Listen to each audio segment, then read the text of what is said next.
Amis téléspectateurs de Lumen Christi TV, bienvenue dans Enfance en Mission, votre émission hebdomadaire dédiée à l'éducation des enfants. Aujourd'hui, nous allons parler d'une thématique très importante et qui est d'actualité, la confiance en soi. Savoir croire en ses capacités, oser essayer et ne pas avoir peur de se tromper, c'est essentiel pour bien grandir. Pour nous aider à mieux comprendre comment développer cette confiance dès le jeune âge, j'ai la joie d'accueillir sur ce plateau Madame Haïté. Elle est sociologue juriste et dans notre archidiocèse de Cotonou, elle est coordonnatrice de l'école de mariage et de la famille. Madame Haïté, merci d'avoir accepté notre invitation. C'est moi.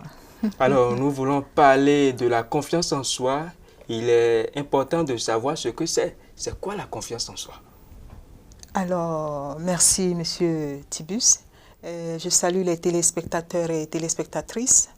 Et d'entrée de jeu, je dirais que la confiance en soi, c'est cette tranquillité d'esprit que l'on a. Oui, c'est cette assurance également que l'on a de savoir que l'on peut arriver à faire face à toute situation auquel on est confronté. Donc, c'est donc une capacité avec laquelle on ne naît pas, c'est pas inné, on ne vient pas au monde avec ça, on travaille cela, ok, au fur et à mesure, et cela va dépendre de l'environnement, et voilà. Et je voudrais, pour finir sur la définition, associer le concept de l'estime de soi, parce qu'on ne peut pas parler de confiance en soi sans faire un clin d'œil à l'estime de soi, parce que de la confiance en soi naît l'estime de soi. Et donc, l'estime de soi, c'est cette capacité, c'est ce regard positif que nous avons, d'accord, de nous-mêmes, de la valeur que nous nous donnons, et indépendamment du regard des autres. Donc, c'est un peu ça. Et donc, pouvoir connaître ses potentiels, ses potentialités, ses talents, d'accord, et pouvoir les exprimer. C'est-à-dire, quoi qu'il arrive, quoi. Voilà. Donc, voilà un peu ce que je vais dire pour faire court. Oui. Alors, comment peut-on reconnaître qu'un enfant manque de confiance en lui? Alors, un enfant qui manque de confiance en lui, vous allez voir qu'il est souvent dubitatif, il hésite, il ne croit pas en lui-même, il doute, il va avoir du mal à s'exprimer, ou bien parfois, le contreversant de ça, ce sera un enfant qui va faire beaucoup de tapage, tout simplement pour essayer un peu d'attirer l'attention. Mais quand l'enfant n'a pas confiance en lui, c'est qu'il n'arrive pas non plus à prendre la parole, à exprimer ses émotions, son état d'âme, et il passe à côté de beaucoup de choses. Donc, voilà un peu ce que je pourrais dire. Alors, dans la vie, il arrive parfois des situations qui fragilisent le cœur des enfants. Alors, à ce propos, quels sont les principaux facteurs qui peuvent diminuer la confiance en soi dès le jeune âge? Alors, on va dire que c'est les abus de toutes sortes, les intimidations. D'accord, on va intimider. Quand je parle d'abus, je parle d'abus physiques, c'est-à-dire maltraitance, abus sexuels, psychologiques, tout ça, d'accord, maltraitance. Et maintenant, on va aussi parler de la tyrannie des parents, d'accord, la dévalorisation des personnes âgées ou des parents, d'accord. Et voilà, il y a toutes ces choses-là qui font que l'enfant va être fragilisé.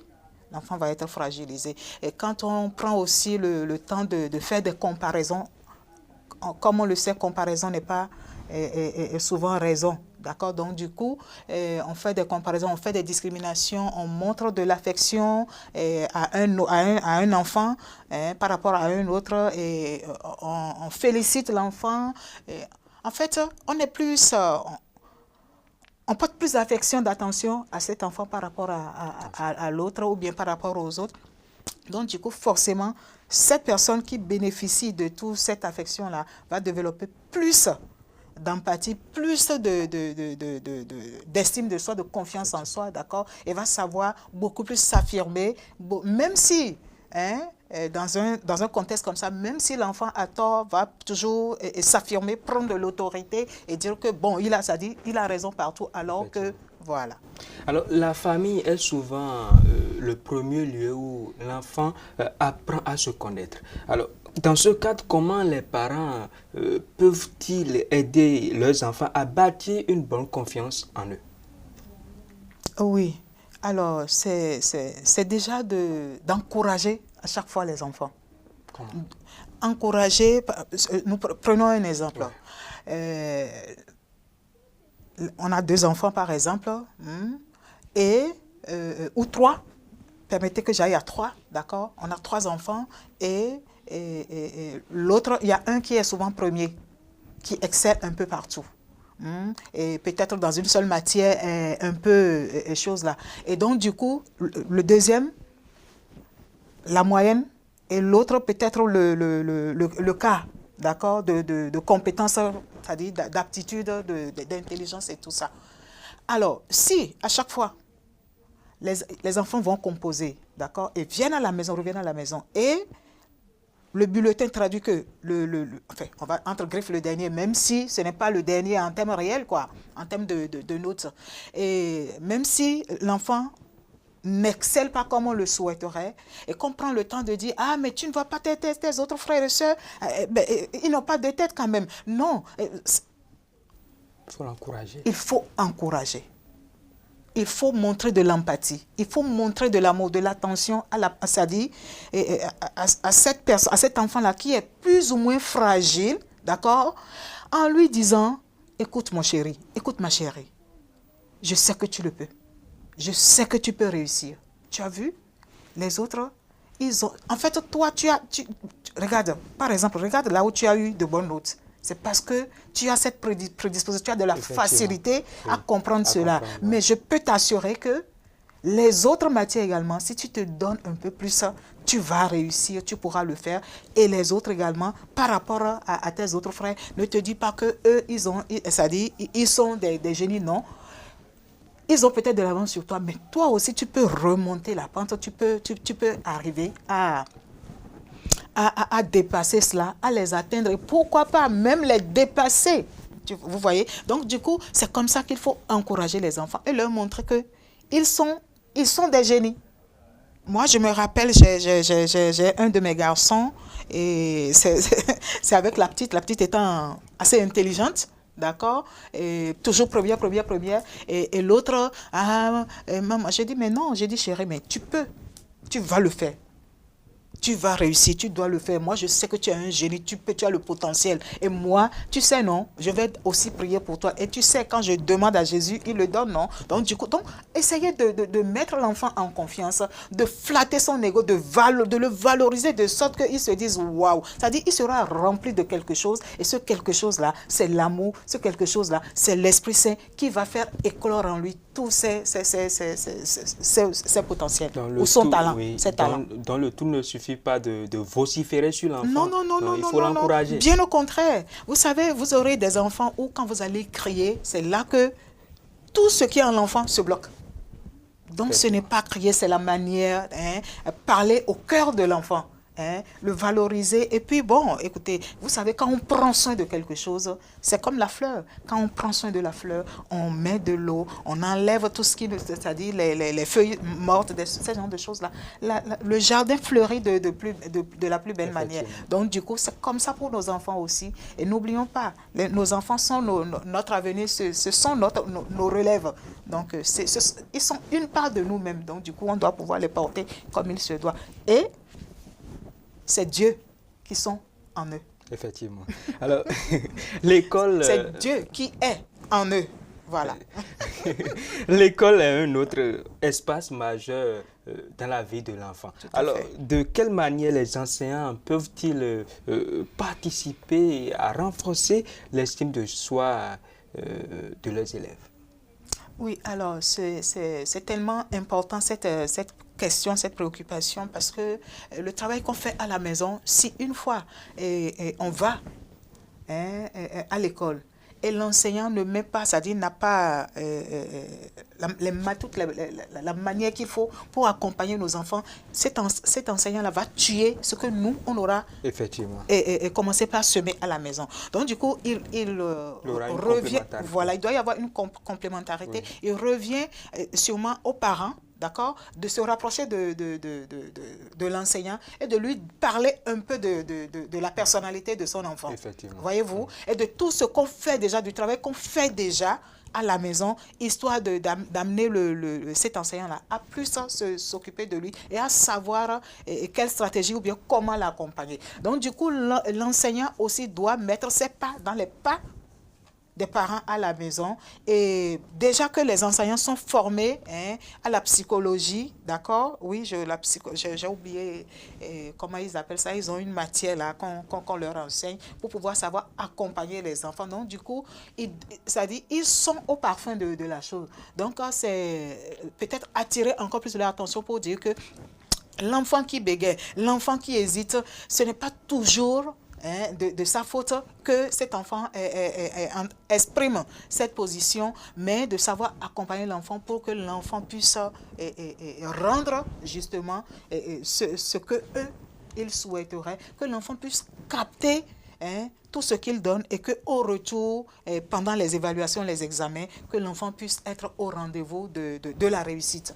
Voilà. Alors, ce que parfois, les moqueries ou les critiques blessent profondément les enfants. Alors, comment accompagner un enfant pour qu'il gère mieux le regard des autres? Alors, voilà encore un autre point véritablement crucial. Vous savez, moi, j'ai pour habitude, dans l'accompagnement, parce que je suis thérapeute conjugale et familiale également, oui. Donc dans les accompagnements que je fais et les communications que je donne, ce que je dis, particulièrement quand j'accompagne, je dis, mais écoutez, est-ce que ce qu'on a dit de toi, ça te correspond? Est-ce que tu te retrouves dedans, ça te ressemble? À partir du moment où tu me sers un nom, je dis bon, donc du coup, tu n'as pas à t'en faire. Tu n'as pas à laisser, c'est-à-dire des mots qui ne te ressemblent pas, qui ne te correspondent pas, avoir de l'influence sur toi, avoir du pouvoir sur toi. Et même si tu te retrouvais dedans, tu dois pouvoir savoir que tu dois te travailler, corriger, c'est-à-dire dépasser les limites dans lesquelles, sinon les cases dans lesquelles on est en train de te mettre et pouvoir t'épanouir de la plus belle des manières. Donc, sortir le meilleur de toi pour que le négatif qu'on est en train de vouloir semer en toi ne puisse pas germer. Voilà. Alors, un mot d'encouragement pour transformer une journée, ainsi quel type de paroles positives peuvent réellement aider un enfant à croire davantage en lui-même? Eh bien, moi j'ai pour habitude d'abord de prier, d'accord, pour les enfants, et aux garçons je dis champion, tu sais que tu peux tout, non? Jésus est là, n'est-ce pas? Et à ma fille je dis princesse, tu y es déjà, donc rien ne peut t'amener à faire chose. Allez, courage, allez-y. Et je suis de cœur également avec vous. Voilà. Donc, voilà des choses qu'on... oui, effectivement. C'est comme un rituel, oui, hein. Effectivement. Voilà, donc... L'erreur est souvent perçue comme un échec alors qu'elle fait partie de la croissance. Alors, à ce propos, comment expliquer à un enfant que se tromper est une étape normale pour réussir? Vous savez, on ne naît pas grand, on ne naît pas adulte. La sagesse, c'est vrai que nous sommes créés à l'image et à la ressemblance de Dieu, mais on est à la quête perpétuelle de cette ressemblance-là. On est à la quête perpétuelle c'est-à-dire de correspondre à cette ressemblance et à cette image-là que Dieu a mis en nous. Et j'ai oublié le nom de ce philosophe-là qui dit « L'homme n'est bon, mais que c'est la société qui le corrompt ». C'est un chemin, en fait, c'est un processus, c'est une évolution. Donc, du coup, l'enfant va devoir apprendre tout doucement de ses erreurs. D'accord? Et on ne peut pas dire que d'une personne ou bien d'un être humain que il ou elle est parfaite. Non, ce n'est pas possible. Donc, nous sommes des êtres perfectibles. Donc, du coup, tout doucement, on doit... en tout cas, quel que soit ce qu'on entreprend, on doit forcément commettre des erreurs, mais savoir que on a commis des erreurs, on a échoué par rapport à une entreprise, mais ça ne veut pas dire qu'on n'a plus d'autres talents, d'autres potentiels, on n'a pas la capacité de pouvoir, même peut-être reprendre même encore cette chose-là, et de transcender ça et de pouvoir gagner. Donc du coup, non, il faut inculquer, savoir inculquer à nos enfants que non, la vie, c'est un perpétuel apprentissage et c'est un perpétuel recommencement. Donc du coup, ils n'ont pas pu aujourd'hui, ils n'ont qu'à reprendre et ça y est, quoi. C'est aussi un peu quand ils vont aux examens. Si aujourd'hui je n'ai pas le CEP, je n'ai pas le BPC ou le bac, je recommence l'année qui vient et c'est sûr par la grâce de Dieu, je vais réussir. Mais tout au moins, voilà, on se décourage parce que, bon, écoutez, peut-être l'environnement aussi ne fait pas ce qu'il se doit, voyez-vous, et c'est se dire que, enfin, c'est ne pas composer suffisamment aussi avec le Saint-Esprit, avec Dieu. Donc, non, on ne doit pas se décourager au premier coup, sinon à la première tentative, mais se dire que la vie, c'est-à-dire grandir, réussir dans la vie, c'est une suite si on veut, d'échecs. D'accord? Si on veut, d'échecs, parce que on pose les pas les uns après les autres, et on peut échouer, mais on va étudier qu'est-ce qui a fait que je suis tombé, qu'est-ce qui a fait que j'ai échoué à ce niveau, qu'est-ce qui a fait que je n'ai pas pu atteindre l'objectif que je voulais. Donc, du coup, il faut évaluer, auto-évaluer, c'est-à-dire s'auto-évaluer et pouvoir réajuster les donnes. Voilà. Alors, la timidité est un défi pour beaucoup d'enfants. Alors, quel conseil donnerez-vous à un enfant timide qui souhaite mieux progresser? Alors, je suis timide, c'est un fait, d'accord? Il y en a qui viennent, c'est-à-dire qui portent ça à la naissance, qui viennent avec ça à la naissance. Il y en a qui, par le fait des choses, l'environnement et tout, il se renferme. D'accord? Donc, il développe une forme de timidité qui n'est pas normale. Alors, ce que moi, je dirais toujours, c'est qu'il faut savoir montrer beaucoup d'amour et beaucoup d'empathie, beaucoup d'attention, valoriser les enfants, laisser les enfants s'exprimer. D'accord? Les laisser manifester, montrer qui ils sont. D'accord, leur être, c'est-à-dire leur authenticité, ils n'ont qu'à manifester ça. S'il y a des couacs, s'il y a des choses à corriger, on va devoir trouver les mots, d'accord, les formules qu'il faut pour savoir leur dire, écoute mon chéri, écoute ma chérie, là, ici, tu as bien fait, mais à ce niveau, si tu faisais comme ceci, ça va être plus agréable. Et donc, du coup, il faut prendre soin de, quand tu fais les choses, d'être à l'aise, de te sentir à l'aise par rapport à toi-même et de pouvoir aussi mettre à l'aise ton vis-à-vis, sinon ceux qui sont avec toi et avec qui tu interagis. Donc, c'est un peu ce que je pourrais dire pour... mais il y a certains enfants qui ont peur de leurs parents, de leurs géniteurs. Oui. Et ça, c'est pas normal du tout. C'est pas normal. C'est pas normal du tout. C'est du tout pas normal. Il y a un problème là. Il y a véritablement un problème. Oui. Et on dit aussi que la plus belle femme au monde ne peut que donner que ce qu'elle a. Ouais. D'accord? Donc, je ne sais pas, il y a certains parents qui sont dans la dynamique et quand, c'est-à-dire, quand je suis trop, c'est-à-dire, je suis... je vais dire trop autoritaire, quand je manifeste l'autorité, c'est-à-dire je deviens gendarme, presque gendarme à la maison, c'est là que les enfants vont me respecter, c'est là que je soumets tout le monde et tout. Non, ce n'est pas comme ça, ce n'est pas la solution. On peut être assez doux et se faire respecter, assez doux et obtenir tout ce qu'on veut de son entourage, de ses enfants. Donc, du coup, c'est savoir la manière et c'est savoir en tant que parent respecter l'adulte qui est déjà en l'enfant que nous avons. Voir déjà que c'est un adulte, c'est-à-dire c'est une grande personnalité, une grande âme qui est là déjà. C'est-à-dire respecter le Dieu Sinon, Dieu en cet enfant-là déjà, voyez-vous. Donc, si on ne fait pas comme ça et on essaye, parfois, au regard de ses blessures, on se dit, ah non, l'enfant-là est trop à l'aise. Peut-être que le parent aussi n'arrive pas à être aussi à l'aise que l'enfant qu'il a mis au monde. Et donc, du coup, on fait tout pour dire, on dit enfant, et non, je ne vais pas y aller, enfant. C'est-à-dire qu'on se dit, non, un peu, l'enfant, l'élève qui vient dépasser le professeur. Ouais. Et donc, du coup, on ne veut pas que l'enfant puisse s'épanouir plus que soi, parce que cet enfant a tellement de facilité à exprimer les choses, à attraper ci, à faire ci. Et en tant que parent, comme on n'est pas guéri de ses blessures, on se met à vouloir empêcher cet enfant-là d'éclore de la plus belle manière, alors que c'est le Seigneur qui a mis, fait ce dépôt en l'enfant. Donc, pour sa mission, d'accord, pour la mission de l'enfant. Ça peut ne pas être une mission de l'église ou quoi que ce soit, mais une mission dans le monde quand même où l'enfant, cet enfant-là va, qu'on appelle ça, drainer beaucoup de monde, faire du bien à beaucoup de personnes, rien que par son parler peut-être, va guérir beaucoup de personnes parce que Dieu ayant fait ce dépôt en lui, va l'accompagner de sa grâce et puis bon, l'enfant va faire beaucoup de choses.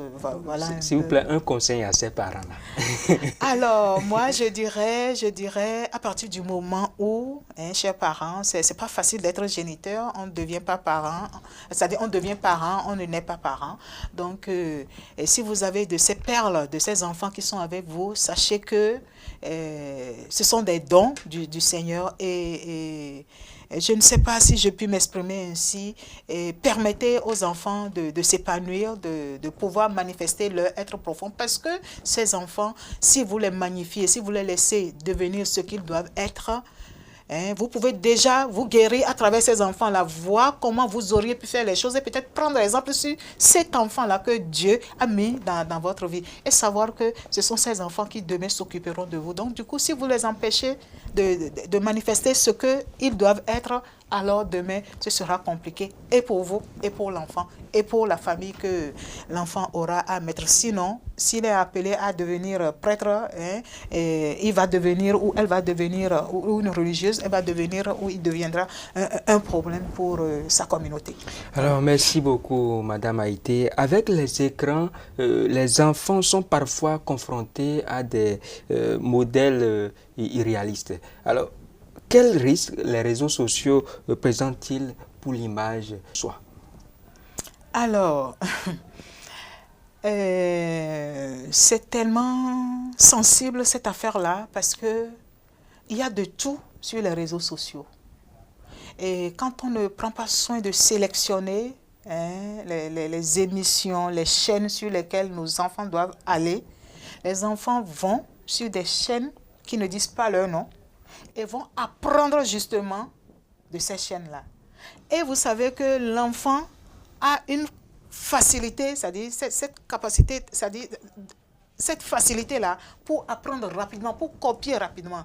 Donc, si nous-mêmes, on ne peut pas être modèle, l'enfant, et si on ne donne pas, qu'on appelle ça, la présence qu'il faut aussi à l'enfant, à travers nos conseils, l'enfant ira se faire former à travers les réseaux sociaux. Effectivement. Et c'est mauvais. Et c'est mauvais. Donc, du coup, il ira apprendre même les choses que nous, on ne fait pas. Mais que l'enfant voit déjà que, mais attends, si papa ou maman fait des choses comme ceci, ce n'est pas loin de ce que je suis en train de regarder ici, sur cette chaîne-ci. Donc, du coup, l'enfant s'y donne, ouvre son cœur et vient maintenant capter tout ce qui ne relève pas de son âge, de son ressort et qui ne l'édifie pas.